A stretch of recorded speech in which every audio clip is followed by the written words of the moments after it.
At dahil bombahan time na mamaya mga boss amo at ilang oras na lang ay New Year na. Kaya sa ditong banda mga boss amo ay magpapalit na nga pala tayo ng open pipe dito sa alaga nating si Toryo. Stock pipe is out mga boss. Kiyoyo 63mm is in. Let's go!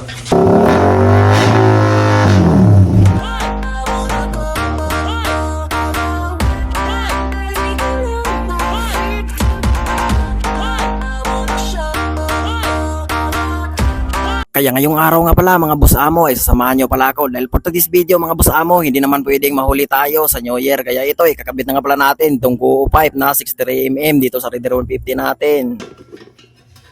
Kaso ang problema mga boss amo ay hindi plug and play nga pala yung ating pipe dito sa mismong tornilyuhan ng X-house kasi nga sobrang liit yung butas, dalawang butas dito.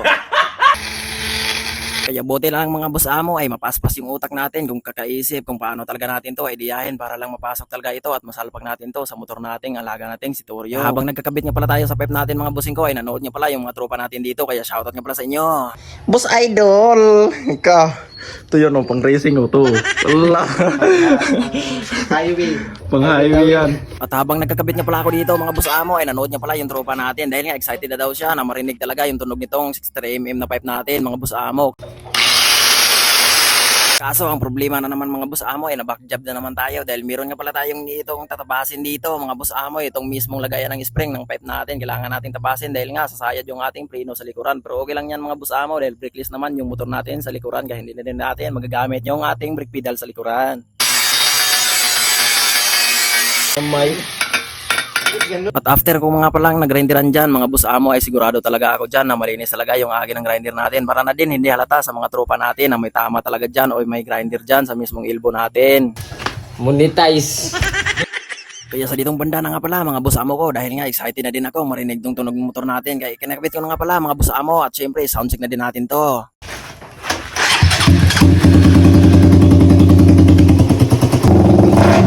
Wala namang problema sa pipe natin mga boss amo at umandar naman siya kaagad. Ang kaso lang mga boss amo ay parang may kulang talaga, parang mahina talaga yung apoy dito. Kaya ang problema lang naman dito mga boss amo ay nagawa na nga pala tayo ng bracket dito kasi nga nakaangat na kasi yung pipe natin. O diba, may tindig na pagkamimes. Tunog ng parang gago. Haha. Gago! Kaya hindi naman pwedeng hanggang tingin na lang tayo dito mga boss amo, maghanap muna tayo dito ng matsyon na natin or matuno natin itong pipe natin at saka siyempre may rapid na din tayo mga boss amo kaya testing talaga natin, marinig talaga natin yung tunog nitong pipe natin. At baka magtataka kayo mga bossing ko, siyempre nag-rolling nga pala tayo paangat doon sa bundok dahil nga doon yung mga mismo mga boss amo ay walang bahay kaya yun pupuntahan natin yun mga boss amo. Medyo natagalan nga pala tayo sa pagbiyahe mga boss amo dahil medyo malayo na rin kasi kailangan talaga nating walang bahay mga boss amo dahil alam nyo naman sobrang ingay talaga yung motor natin dito. Kaya syempre salamat nga pala sa mga dalawa nating tropa na sumama sa atin mga boss amo sa mga hilig natin kaya supportive talaga sila. At syempre, ito na nga pala yung lugar na sinasabi ko sa inyo mga boss amo na dito tayo magchuchon. Kaso mga boss amo ay maraming tao dito. Kaya yun, naghahanap na lang ako dito ng pwesto na mararapidan talaga natin o matchon natin yung pipe natin.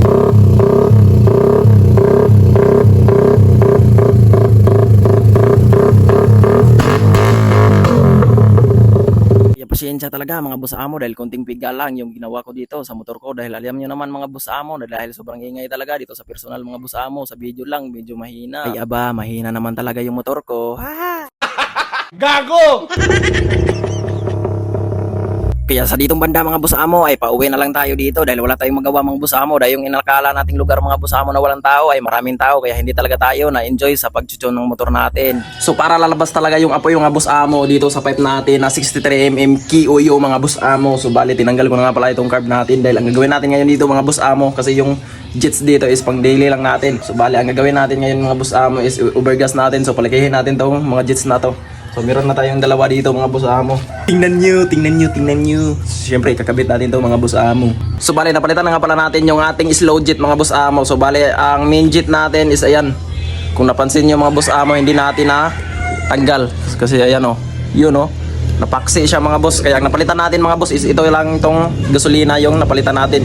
Pero ang napalit natin dito mga boss amo yung malaki talaga. Para ano talaga overgas talaga mga boss amo. Kaya kagabitan natin yung carb natin. Ang kailangan lang talaga natin dito sa rapid backfire mga boss amo. At mahilig din tayo sa bombahan. Kailangan lang talaga natin dito mga boss amo overgas natin para mag-overfeed talaga yung carb natin at saka spark plug. Kaya yun ang dahilan mga boss amo para maraming lalabas talaga yung apoy sa tambutso. Siyempre, para malaman talaga natin kung overfeed nga ba nga yung motor natin at overgas mga boss amo, i-sound check muna natin kasi nga malalaman naman natin yan sa tunog.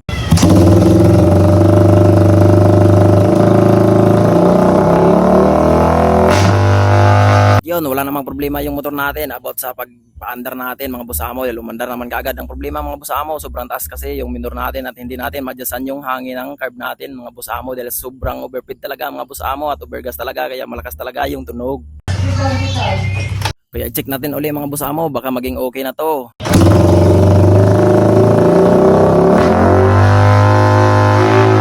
Kaya kung napansin nyo mga boss amo, sobrang taas talaga yung minor, hindi naman lang bumaba ng konti. Kaya ang problema dito mga boss amo, papalitan naman natin uli ng J-Tings dito na medyo maliit lang ng konti. At yun, tapos na kaagad natin napalitan ng J-Tings mga boss amo. Kaya testing natin uli mga boss amo kung okay na ba to.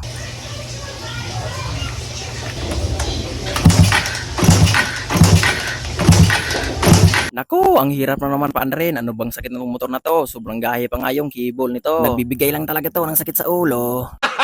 Gago! At kaya buti na lang umandar siya sa starter natin mga boss amo. Hindi siya gumana sa kickstarter. Gago talaga tong motor na to.